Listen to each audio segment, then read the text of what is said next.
नेपाल दर्पणमा साथी जानुका दुवाडीसँगै मदन पौड्यालको नमस्कार। नेपाल दर्पण उज्यालो रेडियो नेटवर्क काठमाडौँमा 90 मेगाहर्जसँगै देशभरिका विभिन्न एफएम स्टेशनहरूबाट तथा मोबाइल एप्लिकेसन र अनलाइनबाट संसारभर एकसाथ प्रसारण भइरहेको छ।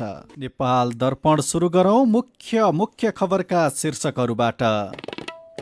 चर्को आलोचना र दबावपछि सीमा विवादबारे नेपाल सरकारको धारणा सार्वजनिक। लिम्पियाधुरा, लिपुलेक र कालापानी नेपालको अभिन्न भूभाग भएको भनाई। एकपक्षीय सडक निर्माण तथा विस्तारको काम रोक्न भारतलाई आग्रह। नेपाली भूभाग भएर जाने कुनै पनि किसिमको एकपक्षीय सडक निर्माण विस्तार रोक्न आग्रह गर्दै आएको छ। पछिल्लो 24 घण्टामा 4,961 जनामा कोरोना संक्रमण रोकथाम तथा नियन्त्रण सम्बन्धी नयाँ 36 बुँदे आदेश। भिडभाड हुने मुख्य क्षेत्रमा कडाई। रैथाने अन्नबाली लोप हुँदै मेहनत अनुसार फल नलाग्दा किसान बढी उत्पादन दिने अन्नबालीमा आकर्षित। भारतमा कोरोना संक्रमण 8 महिना यताकै उच्च। एकै दिन 2,71,000 नयाँ संक्रमित थपिए। र ए डिभिजन लिगमा मछिन्द्रले ब्रिगेड बोइजलाई हरायो। यसै श्रृङ्खलाको 5औं खेल पनि अस्ट्रेलियाले जित्यो। उज्यालो रेडियो नेटवर्कबाट प्रसारण भइरहेको नेपाल दर्पणमा अब सुनौ पूरा खबर। नेपाल सरकारले लिम्पियाधुरा, लिपुलेक र कालापानी नेपालको अभिन्न भूभाग भएको जनाएको छ। चर्को आलोचना र दबावपछि सरकारले महाकाली नदी पूर्वका लिम्पियाधुरा, कालापानी र लिपुलेकबारे आज आफ्नो आधिकारिक धारणा सार्वजनिक गरेको हो। सञ्चार तथा सूचना प्रविधि मन्त्रालयमा भएको पत्रकार सम्मेलनमा सरकारका प्रवक्ता एवं सञ्चार तथा सूचना प्रविधि मन्त्री ज्ञानेन्द्र बहादुर कार्कीले महाकाली नदी पूर्वका लिम्पियाधुरा, लिपुलेक र कालापानी नेपालको अभिन्न भूभाग रहेको भन्ने तथ्यमा नेपाल सरकार दृढ र स्पष्ट रहेको बताउनुभयो। नेपाल सरकारले भारत सरकारलाई नेपाली भूभाग भएर जाने कुनै पनि किसिमको एकपक्षीय सडक निर्माण नगर्न र भइरहेको सडक विस्तार रोक्न आग्रह गरेको पनि उहाँले बताउनुभयो।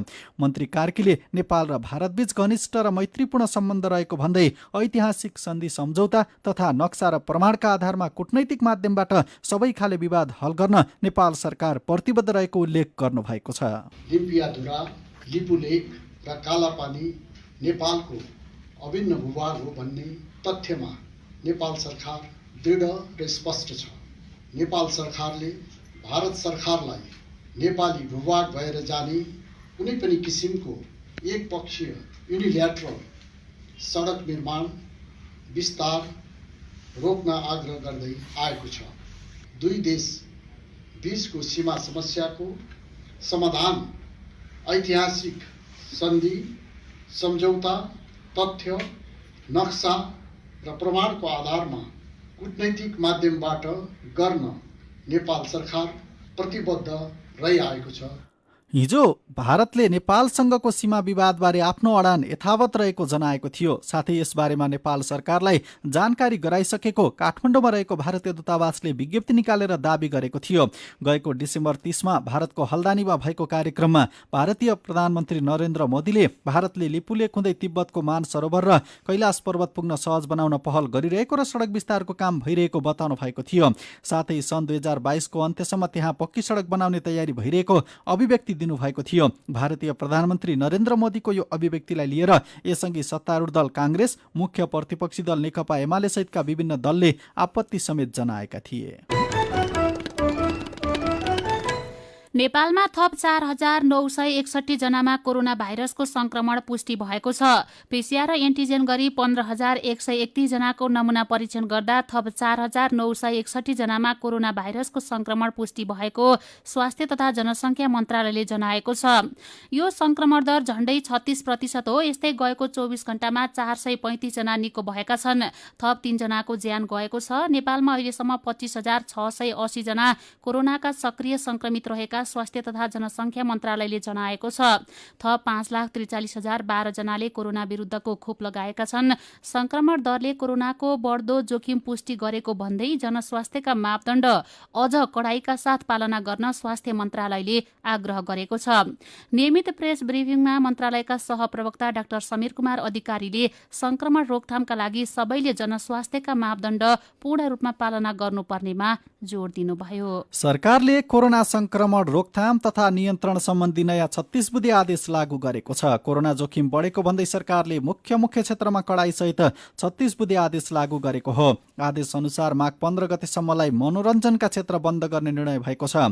पछिल्लो मन्त्री परिषद बैठकका निर्णय सार्वजनिक गर्दै सञ्चार तथा सूचना प्रविधि मन्त्री ज्ञानेन्द्र बहादुर कार्कीले माघ 15 सम्म चलचित्र हल, रात्रिकालीन सबै प्रकारका व्यवसाय र जिम हलहरू बन्द गर्ने निर्णय गरेको जानकारी दिनुभयो। यस्तै धेरैजना भिडभाड हुने गतिविधि पनि माघ मसान्तसम्म नगर्ने, बैठक, गोष्ठी, समीक्षा जस्ता क्रियाकलाप सञ्चालन गर्दा भर्चुअल माध्यमबाट गर्ने र भौतिक रूपमै उपस्थित भएर गर्नुपर्नेमा एन्टिजेन परीक्षण गर्ने र जनस्वास्थ्यका मापदण्डको पालना गर्ने गरी लगायतका निर्णय भएको मन्त्री कार्कीले जानकारी दिनुभयो। यस्तै सपिङ मल, डिपार्टमेन्ट स्टोर तथा पार्टी प्यालेसहरू सशर्त सञ्चालन गर्न दिइने भएको छ। सरकारले नयाँ आदेश मार्फत सपिङ मल तथा डिपार्टमेन्ट स्टोरमा एक पटकमा बढीमा 25 जना मात्र प्रवेश गर्न दिने निर्णय गरेको छ। कलेज तथा ट्युसन सेन्टरमा 15 गतेसम्म भौतिक उपस्थितिको पठन पाठन नगर्ने उल्लेख छ। यस्तै मठ, मन्दिर, गुम्बा लगायत धार्मिक स्थलमा नित्य पूजा मात्र गर्न पाइनेछ। यस्तै खेलकुद गतिविधिमा सावधानीसहित दशरथ रङ्गशालामा प्रवेशमा कुल दर्शक क्षमताको 1/3 दर्शकलाई मात्र प्रवेश गर्न दिइने निर्णय भएको छ। सरकारले आउँदो माघ 7 गतेदेखि कोरोना खोप कार्ड देखाएर मात्र रङ्गशाला लगायत खेलस्थलमा प्रवेश गर्न दिने तथा पौडी, पोखरी र फुटसल माघ 15 गतेसम्म बन्द गर्न निर्देशन दिएको छ। नयाँ आदेशबारे सरकारका प्रवक्ता Gyanendra Bahadur Karki. Cinema hall, dance bar, दोहोरी, नाचघर, क्लब, हेल्थ क्लब, जिम खाना, स्विमिङ पुल, फुटसल, पटके, हाट बजार र मानिसहरूको भिडभाड हुने अन्य सबै प्रकारका कार्यक्रम सम्बद्ध 2078 साल माघ 15 गतिसम्म सञ्चालन नगर्ने। विद्यालय, विश्वविद्यालय, कलेज, ट्युसन सेन्टर, तालिम वा अन्य प्रकारका शैक्षिक क्रियाकलाप सञ्चालन गर्दा सम्बद्ध 2078 साल माघ 15 गतिसम्म भौतिक रूपमा उपस्थितिमा सञ्चालन नगर्ने। त्यस्ता शैक्षिक क्रियाकलाप भर्चुअल वा वैकल्पिक शिक्षण सिकाइका विधिहरू अपनाई सञ्चालन गर्ने। यस्तै कोरोना रोकथाम तथा नियन्त्रणमा खटिने र सार्वजनिक क्षेत्रमा काम गर्नेहरूलाई सरकारले आजदेखि बुस्टर डोज खोप लगाउन सुरु गरेको छ। स्वास्थ्यकर्मी र कर्मचारी, सबै सुरक्षाकर्मी, सञ्चारकर्मी, सार्वजनिक फोहोर संकलक, सरसफाई कर्मी, एम्बुलेन्स तथा सब वाहन चालक, महिला स्वास्थ्य स्वयंसेविका र त्रिभुवन अन्तर्राष्ट्रिय विमानस्थलमा खटिने कर्मचारीहरूलाई सरकारले आजदेखि बुस्टर डोज खोप दिन थालेको हो। स्वास्थ्य तथा जनसङ्ख्या मन्त्रालयले अस्ति शुक्रबार प्रदेशका स्वास्थ्य निर्देशनालय र जिल्ला स्वास्थ्य कार्यालयहरूलाई पत्र लेखेर आजदेखि अग्रपङ्क्तिमा खटिनेहरूलाई बुस्टर डोज लगाउन आग्रह गरेको थियो। सरकारको आग्रह अनुसार केही पालिकाले खोप लगाउन सुरु गरेका छन् भने केही पालिकाले भोलिदेखि मात्रै लगाउने जनाएका छन्। नजिकैको खोप केन्द्रमा गएर खोप लगाउन सरकारले आग्रह गरेको छ। आउँदो 14 गतेदेखि 60 वर्षमाथिका ज्येष्ठ नागरिक र रोग प्रतिरोधात्मक क्षमता कम भएकालाई समेत बुस्टर डोज खोप लगाउने सरकारको तयारी छ। सीधा कुरा, प्रष्ट विचार। यो हो उज्यालो रेडियो नेटवर्क काठमाडौँमा 90 मेगाहर्ज नेपाल दर्पणमा रिपोर्टसँगै खबरको सिलसिला बाँकी नै छ, सुन्दै गर्नुहोला। तपाईँ अहिले रेडियो, मोबाइल एप्लिकेसन र अनलाइनबाट प्रसारण भइरहेको उज्यालो रेडियो नेटवर्कको नेपाल दर्पण सुन्दै हुनुहुन्छ। यतिन्जेल हामीले चरको आलोचना र दबावपछि सीमा विवादबारे नेपाल सरकारको धारणा सार्वजनिक, एकपक्षीय सडक निर्माण तथा विस्तारको काम रोक्न भारतलाई आग्रह, पछिल्लो 24 घण्टामा 4961 जनामा कोरोना संक्रमण रोकथाम तथा नियन्त्रण सम्बन्धी नयाँ 36 बुँदे आदेश लगायतका खबर प्रस्तुत गर्यौं। नेपाल दर्पणमा अब बाँकी खबर। प्रतिनिधि सभाको बैठक माघ 16 गतेसम्मका लागि स्थगित भएको छ। यस्तै भोलिका लागि बोलाइएको राष्ट्रिय सभाको बैठक पनि अनिश्चितकालका लागि स्थगित गरिएको संसद सचिवालयले जनाएको छ। सरकारले आउँदो 15 गतेसम्म विद्यालय बन्द गर्ने निर्णय गरेको छ। तर विद्यालयमा विद्यार्थीको चहल पहल देखिएको छ। 12 देखि 17 वर्ष उमेर समूहका बाल बालिकालाई विद्यालयबाटै खोप दिन थालेपछि विद्यालय विदामा पनि चहल पहल देखिएको हो। विद्यालयबाटै खोप लगाउन पाउँदा विद्यार्थी उत्साहित छन्। सुजता सुनवारको रिपोर्ट।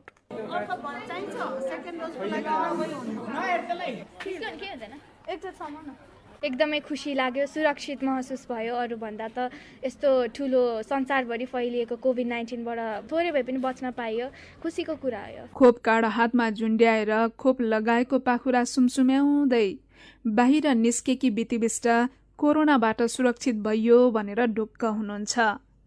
काठमाडौँ किर्तिपुरको क्रिएटिभ स्कुलमा कक्षा 8मा पढ्ने उहाँ जस्तै उहाँका साथीहरू पनि खोप लगाएपछि उत्साहित छन्। म विदिशा बस्नेत। के पनि हुँदैन, दुख्दै दुखेन, भित्र गएकै थाहा भएन। म आर्यना बिष्ट। फर्स्टमा चाहिँ धेरै डर लागिरहेको थियो, अनि हाल्ने बेलामा चाहिँ अलिकति दुखे जस्तो भयो, अनि त्यो पछि खोप लगाउने भन्ने बित्तिकै धेरैजना डराउँछन्। ठुला मान्छेलाई त डर लाग्छ भने साना नानी बाबुलाई डर नलाग्ने कुरै भएन। तर खोप लगाउनु अघि डर लागे पनि खोप लगाउने बेलामा केही भएन भन्नुहुन्छ अर्का विद्यार्थी सिजन राज भण्डारी। खोप लगाउनुभन्दा अगाडि पहिला केही हल्का डर त थियो, तर लगाउँदाखेरि अब हल्का त अब स्किन पेनिट्रेट भएको त फिल भइहाल्छ, तर त्यस केही पनि दुखिँदैन। अहिले देशभरका 12 देखि 17 वर्ष उमेर समूहका बालबालिकालाई विद्यालयबाटै खोप लगाउने काम भइरहेको छ। विद्यालयमा साथीहरूसँगै बसेर खोप लगाउन पाउँदा बालबालिकालाई खोप प्रतिको उत्साह त बढेको छ नै, खोपले कोरोना संक्रमण फैलिनबाट रोक्ने विश्वास पनि थपिएको छ। खोप लगाउँदा सुरक्षित हुने भएकाले सबैलाई खोप लगाउन अनुरोध गर्नुहुन्छ अर्का विद्यार्थी सामना गौतम। त्यो खोप लाउनु भनेको एउटा कोरोनाबाट अलिकति भए पनि बच्ने नै हो। अब यहाँ स्कुलले लगाइदिने भएको कारणले गर्दाखेरि अब हाम्रो कर्तव्य पनि हो एउटा स्टुडेन्ट्सहरूको। अनि अब एसई दिन लागेको हामीहरू झनै एकदमै केयरफुल हुनु पर्यो नि त।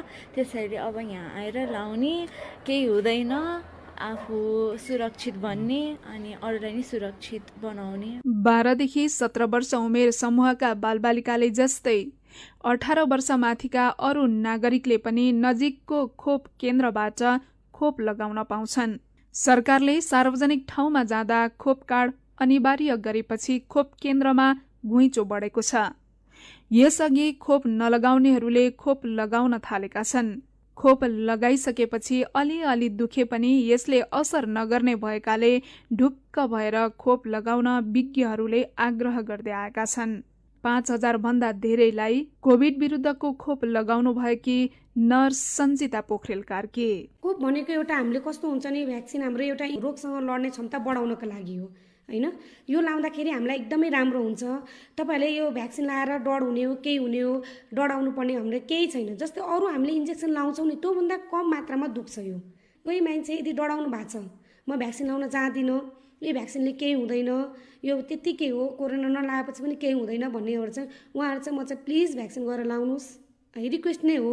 किन भन्दा तपाईले एकजनाले नलाएर अरूलाई असर पर्न सक्छ, आफ्नो परिवारलाई असर पर्न सक्छ। अब यहाँ त यति धेरै बच्चाहरूले पनि लाइरहेछन् अहिले है, त्यस्तो डराउनु पर्ने केही हुँदैन।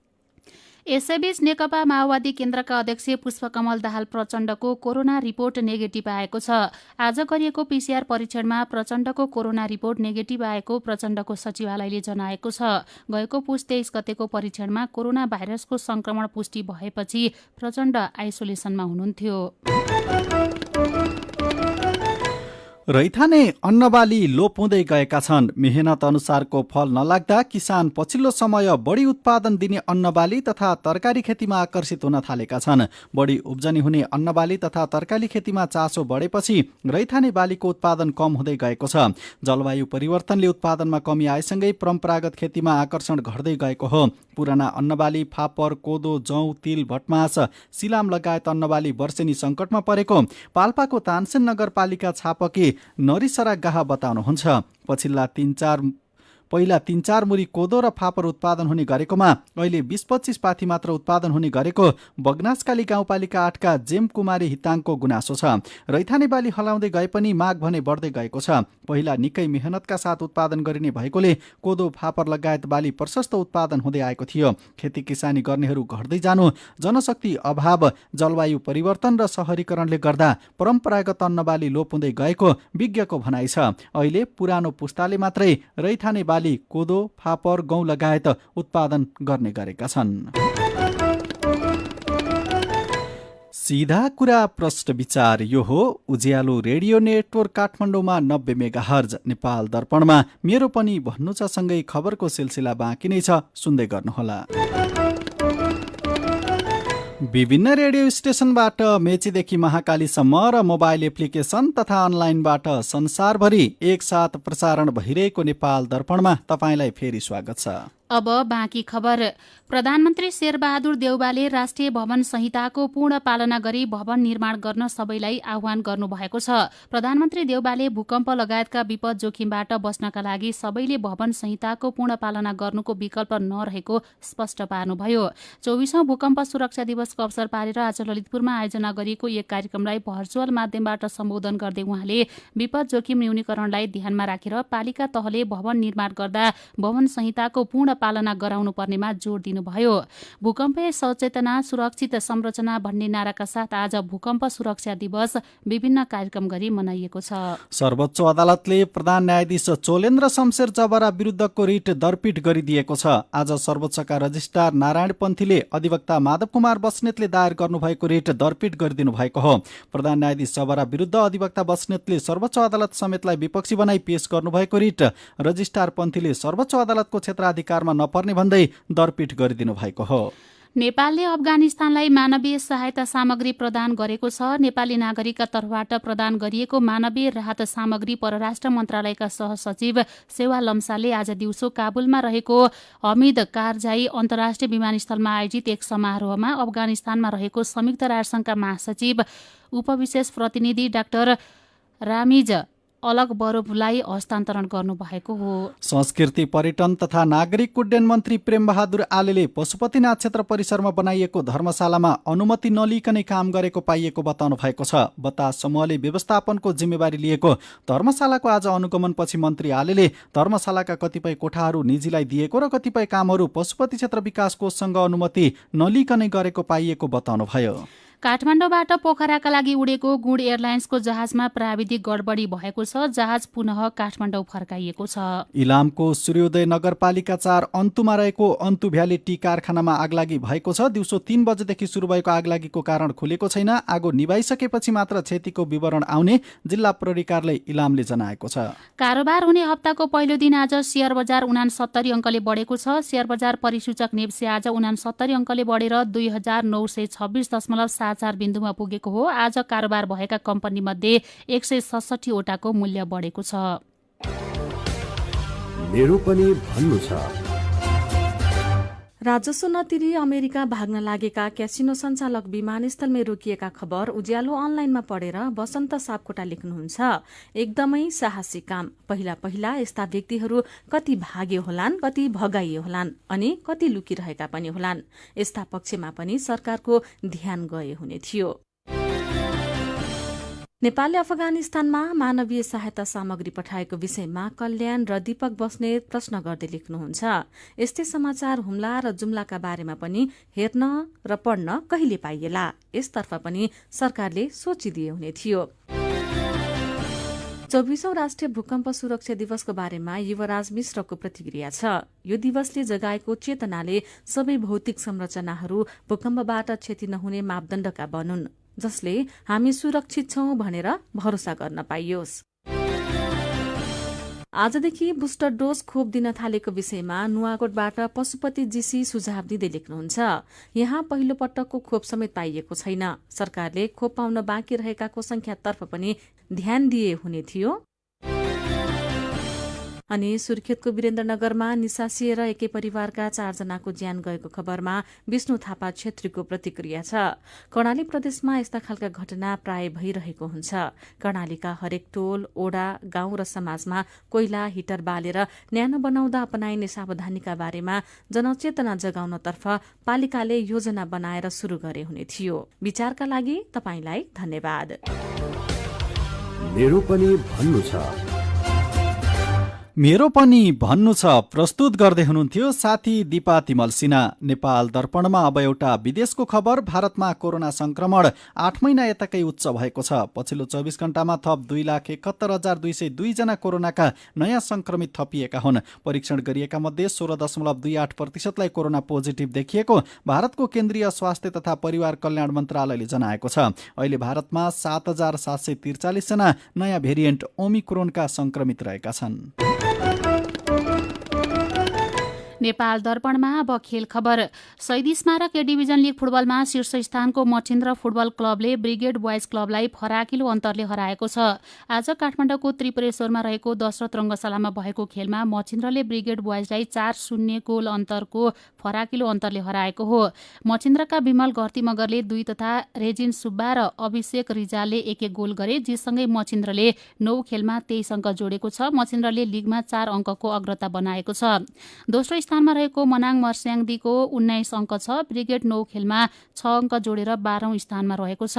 शहीद स्मारक ए डिभिजन लिगमा पुलिस क्लब र च्यासल युथ क्लब बीच आज हुने भनिएको दोस्रो खेल स्थगित भएको छ। च्यासलका 19 जना खेलाडीमा कोरोना संक्रमण देखिएपछि खेल स्थगित गरिएको लिगका निर्देशक सञ्जीव मिश्रले जानकारी दिएका छन्। प्रधानमन्त्री कप टी20 क्रिकेट प्रतियोगितामा आज भएको खेलमा लुम्बिनी र सुदूरपश्चिम प्रदेशले सान्तवना जित निकालेका छन्। समूह एमा रहेको सुदूरपश्चिमले आज तिरी मैदानमा भएको पहिलो खेलमा प्रदेश एकलाई 7 विकेटले हराएको हो। आज भएको अर्को खेलमा लुम्बिनी प्रदेशले गण्डकी प्रदेशलाई 5 विकेटले हरायो। जितका लागि गण्डकीले दिएको 105 रनको लक्ष्य लुम्बिनीले 13 ओभर 1 बलमा 5 विकेट गुमाएर भेट्टायो। र एसएस श्रृङ्खला अस्ट्रेलियाले 4-0ले जितेको छ। होबार्टमा भएको 5औं तथा अन्तिम टेस्टमा इङ्ल्यान्डलाई 146 रनले हराएसँगै अस्ट्रेलियाले 4-0ले श्रृङ्खला आफ्नो पक्षमा पारेको हो। 5औं टेस्ट जित्न 271 रनको लक्ष्य पछ्याएको इङ्ल्यान्ड तेस्रो दिनको खाना समयपछि 124 रन बनाउँदा अल आउट भयो। 68 रन बनाउँदासम्म कुनै पनि विकेट नगुमाएको इङ्ल्यान्डले बाँकी 56 रन बनाउँदा 10 विकेट गुमायो। उसका लागि ज्याक क्राउलीले 36 र रोरी बर्न्सले 26 रन बनाए। अस्ट्रेलियाका प्याट कमिन्स, स्टक बोलान र क्यामरन ग्रिनले 3-3 तथा मिचेल स्कार्टले 1 विकेट लिए। अस्ट्रेलियाका ड्रेभिस हेड एसएसकै उत्कृष्ट खेलाडी घोषित भए। 5औं टेस्टमा 3 दिनमा 40 विकेट झरेका छन्। सन् 1910 यता कुनै पनि टेस्ट श्रृङ्खलामा 40 विकेट झरेको थिएन। अस्ट्रेलियाले पहिलो खेल 9 विकेटले, दोस्रो खेल 275 रनले र तेस्रो खेल 1 इनिङ्स र 14 रनले जितेको थियो। चौथो खेल भने इङ्ल्यान्डले सङ्घर्षपूर्ण बराबरीमा रोक्न सफल भएको थियो। खेल खबरसँगै उज्यालो रेडियो नेटवर्कबाट प्रसारण भइरहेको नेपाल दर्पणको समय सकिनै लागेको छ। बिदा हुनुअघि आजका मुख्य खबरका शीर्षकहरू फेरि एकपटक। चर्को आलोचना र दबावपछि सीमा विवादबारे नेपाल सरकारको धारणा सार्वजनिक। लिम्पियाधुरा, लिपुलेक र कालापानी नेपालको अभिन्न भूभाग भएको भनाई। एकपक्षीय सडक निर्माण तथा विस्तारको काम रोक्न भारतलाई आग्रह। पछिल्लो 24 घण्टामा 4961 जनामा कोरोना संक्रमण रोकथाम तथा नियन्त्रण सम्बन्धी नयाँ 36 बुँदे आदेश। भिडभाड हुने मुख्य क्षेत्रमा कडाई। रैथाने अन्न बाली लोप हुँदै मेहनत अनुसार फल नलाग्दा किसान बढी उत्पादन दिने अन्न बालीमा आकर्षित। भारतमा कोरोना संक्रमण 8 महिना यताकै उच्च। एकै दिन 2,71,000 नयाँ संक्रमित थपिए। र ए डिभिजन लिगमा मछिन्द्रले ब्रिगेड बॉयजलाई हरायो। एसएस श्रृङ्खलाको 5औं खेल पनि अस्ट्रेलियाले जित्यो। आजको नेपाल दर्पण सकिएको छ। प्रविधिमा साथ दिने साथी सङ्घर्ष विष्टसँगै हामी जानुका दुवाडी र मदन पौड्याल पनि बिदा हुन्छौँ। कोरोना विरुद्धको खोप लगाउन छुट्नु भएको छ भने आफ्नो वडामा सम्पर्क गर्नुहोला। नमस्कार।